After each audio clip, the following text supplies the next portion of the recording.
Fulgence. We became more and more cruel, more and more calm, more and more bloody. But we did not see that we were becoming more and more killers. The more we cut, the more cutting became child's play to us. For a few, it turned into a treat, if I may say so. In the evening, you might meet a colleague who would call out, "You, my friend, buy me a Primus or I'll cut open your skull because I have a taste for that now." But for many, it was simply a long day that had just come to an end. We stopped thinking about obligations or advantages. We thought only about continuing what we had started. In any case, it held to us so tight we could not think about its effect on us. Adalbert. At the start of the killings we worked fast and skimmed along because we were eager. In the middle of the killings we killed casually. Time and triumph encouraged us to loaf around. At first we could feel more patriotic or more deserving when we managed to catch some fugitives. Later on, those kinds of feelings deserted us. We stopped listening to the fine words on the radio and from the authorities. We killed to keep the job going. Some were tired of these blood assignments. Others amused themselves by torturing Tutsis who had made them sweat day after day. At the end of the killings, the instructions were to speed things up before the Inkotani arrived. Flight beckoned us, but we had to continue the massacres before leaving. Reinforcements and scoldings put the last touch on the matter. The organizers talked about a final sweep through the marshes. Fear kept telling us to run away, but we were finishing what we had started. Later, we fled our way through hunger and want on the roads to Congo, but we kept hunting in the ruined houses for forgotten Tutsis. We still had the heart for that. Leopold. Since I was killing often, I began to feel it did not mean anything to me. It gave me no pleasure, and I knew I would not be punished. I was killing without consequences. I adapted without a problem. I left every morning free and easy, in a hurry to get going. I saw that the work and the results were good for me. That's all. During the killings, I no longer considered anything in particular in the Tutsi, except that the person had to be done away with. I want to make clear that from the first gentleman I killed to the last, I was not sorry about a single one. Going into action. Thinking back with the wisdom of hindsight to those years that devastated Europe and in the end Germany itself, we feel torn between two judgments. Did we witness the rational development of an inhuman plan, or a manifestation, so far unique and still poorly explained, of collective madness? A logic bent on evil, or the absence of logic?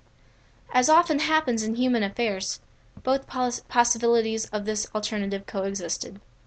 Primo Levi, the drowned and the saved. At what moment was the decision made? How did the fateful meeting go? Who first spoke of complete extermination? What were the listeners' initial reactions? These questions seem essential. The precise details are more haunting in connection with a genocide than with a civil war, no matter how murderous, barbaric, and cruel such a war may be. Although we cannot reconstruct the unimaginable scene, we do know that the decision to commit genocide in Rwanda followed the kind of pattern we see in German implementation of the Holocaust. The Rwandan genocide was the result of plans and preparations formulated essentially by collective decisions. As soon as they took office, Hitler and the other leaders of National Socialism announced that the Jewish community was unwelcome in Germany. The Nazi Party developed more and more initiatives in the government and its departments, a rising tide of acts intended to sweep German society clear of Jews and gypsies. Dismissals, confiscations, brutalities, anti-Jewish laws, the wearing of the yellow star, exclusions, deportations, pogroms, confinement within ghettos, in concentration camps. Between 1933 and 1940, the regime confirmed with each passing day, with hate-filled speeches, decrees, and murders, that it was determined to exclude the Jewish community from the Third Reich.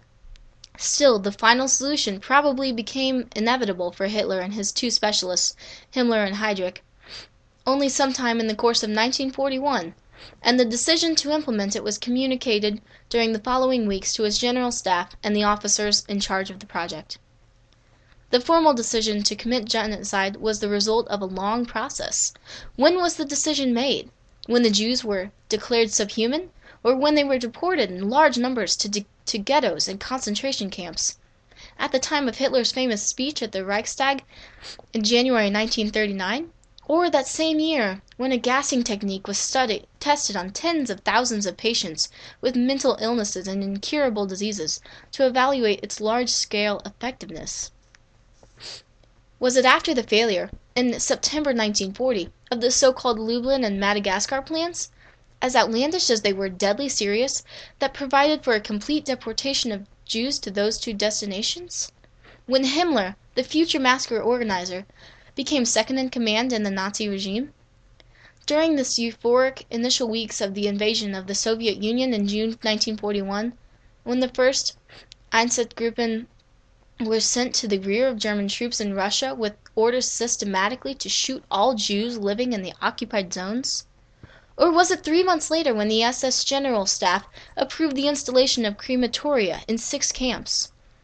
Or on December 12, 1941, the day after the German declaration of war on the United States, when Hitler gathered his chief dignitaries in his home to announce, according to Goebbels' diary, that world war is here, the destruction of the Jews will be its inevitable consequence. Even today, many historians research and debate this question, but it remains a mystery.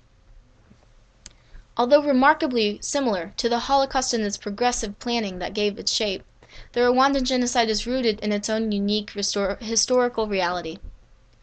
At the time of Rwanda's declaration of independence in 1962, the Hutu leaders who swept into power had emerged from a violent and flawed social movement. The Popular Revolution of 1959, following on the death of the last Tutsi king.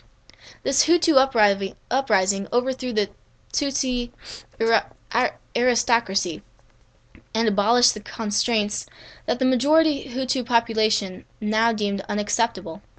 The new Hutu leaders championed no ideals worthy of this revolt and cynically used the uprising to marginalize the entire Tutsi community, peasants, civil servants, teachers, from which the aristocracy had sprung. Having conflated the once privileged Tutsi aristocrat with the hard-working Tutsi peasant, the populist Hutu administration depicted all Tutsis as scheming, treacherous speculators and parasites in an overpopulated country. A military coup d'etat led by Major General Juvenal Habyarimana in 1973 reinforced this policy. To isolate Tutsi citizens accused of underhanded practices, Habyarimana ordered the seizure of goods and property, the uprooting of communities, the imposition of educational quotas, and the passage of exclusionary laws and laws prohibiting mixed marriage, which remained in force until 1976. Above all, he instigated recurrent waves of massacres.